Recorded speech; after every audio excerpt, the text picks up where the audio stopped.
Hey guys, welcome back. It is day 17 on the online Bible reading club, and it's a great morning. I hope you're having a great morning and getting to work and getting things done. Well, let me give you a little encouragement here. We're reading Joseph's story. We're in Genesis 41 and 42, and we're also going to be in the first 23 verses of Matthew 12, 1 through 23 today. Well, in the Joseph story, he's been left and forgotten in prison, and it says that he's not exactly in Rikers Island here. I mean, he's probably still in Potiphar's house, but he's been transferred. It's unlikely that Potiphar believed that Joseph assaulted his wife, and so if he did believe that, he would have had him executed. But he just transfers him. He's under authority, but he's still taking on and getting more responsibility. He's interpreting dreams for these guys who've been also in prison with him, and he does that successfully, but he gets forgotten in prison. The cupbearer who's supposed to help him get out does not do that. He forgets him, and then 2 years later, the text is very clear about that. Don't you think about how disheartening that would be? You help this guy and he doesn't even remember you.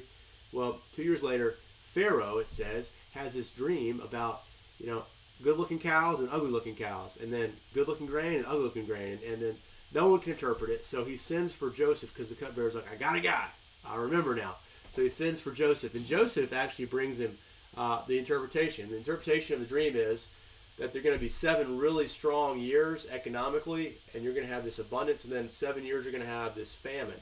And so prepare, Joseph counsels him and says, prepare now. So cut back, save, and use this unprecedented abundance for the lean years. And Pharaoh's like, yes, absolutely. So they do it, and he takes his advice, and Joseph, taking principles from God's word, actually the Sabbath principle, though the law has not been given yet, the law is still known, obviously, by Adam, and it's been passed down. It's a principle that some righteous people are using, obviously.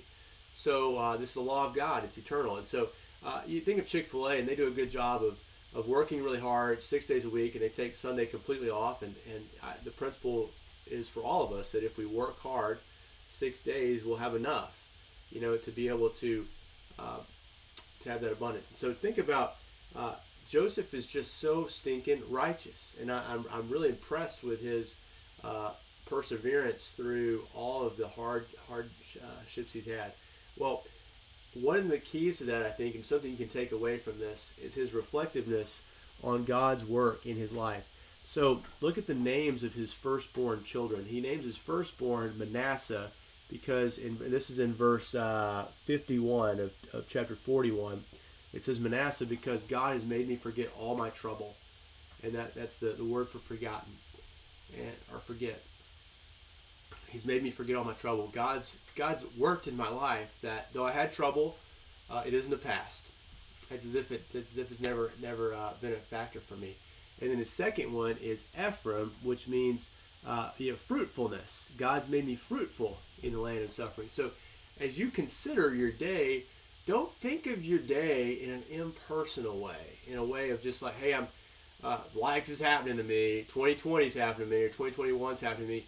No. The Lord is working in your life. He is bringing about things. And that is just, this just destroys me that we are so deistic in our thinking, in our culture that teaches us how things are. We breathe it, and it wafts into our thinking, and that's that life is just happening to us. No. God is personally governing all things and all of his creatures, and he's giving you troubles, but he also causes them to be forgotten. He redeems you out of those troubles, and he brings you fruitfulness, and consider that. And because of that, in the next chapter, Joseph is able to wisely navigate the heartbreaking reality of his brothers coming up to the land and to get grain, and he finds them, he sees them, and they don't recognize him, and he's able to take Simeon hostage and send them back with provisions to care for his family. But he says, hey, you got to bring Benjamin back. and he knows who they are, but he's going to bring all the brothers there because he has a plan. And they actually, he hears them talking, and it breaks his heart because they're devastated. They know, well, we shouldn't have had our brother, sold into slavery. We should have kept him. And there's a moment where we're being judged here for that. This is what's happening here. So the Egypt has our brother hostage. Well, they go back to Jacob and they get Benjamin, and they're going to bring him back to see Joseph. And they don't know it's Joseph. He's a different name, and he's in disguise, right?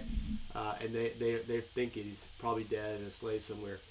So that's the tension, and Joseph is wisely going to bring about some reconciliation here, and he's going to bring about, he's graciously helping them, and that's exactly how God relates to us. If you go to the 12th chapter of Matthew, there's some prophecy here from Isaiah that's quoted, and we're not going to deal with it all, but there's a lot of stuff about the Sabbath and doing good for man on the Sabbath. Jesus is he's helping the Pharisees understand that they've misunderstood the Sabbath if they think it's just about keeping requirements and not doing well. And so he heals a man whose hand is withered on the Sabbath and restores this man's hand to functionality. And that is a great thing to do. It's a great thing to do. Now, we're called to worship God on the Lord's Day, but if there's some guy who's beaten up and hurt, we must take the time to help this person. That's righteous. So as he gets into the prophecy about Isaiah, he's teaching, and he says all these things are to fulfill what was written by the prophet Isaiah. And I want to hone in on one verse. It says in verse 20, "A bruised reed he will not break, and a smoldering wick he will not quench." And I've used that in my own life to consider Jesus as the one who deals with us kindly as we are bruised reeds or this wick that's just barely holding on. He won't quench us. He deals with us wisely for our good. Remember, he is personally involved with you and me. And that is so encouraging to know that he's personally involved with us, but he's not going to destroy us. He will fashion us into optimum, sanctified Christ-likeness, but he's not, and that will be oftentimes painful and difficult. But we got to know he is not going to crush us or put us out, because he's working his ways of reforming us and fashioning us into the optimum, God-honoring image bearer that we should be. So that is so encouraging, and reflect upon that. And you don't have to name your children after the ways God's worked with you, but reflect upon your days and name them and say, these are the blessings that God's given me today. As Joseph looked at Ephraim and he looked at Manasseh, he could always remember the story that God's been working. Be reflective of how God's worked. Be encouraged. And one of the ways God's blessed you is that you got to hear this today, hopefully. And you can thank God for that.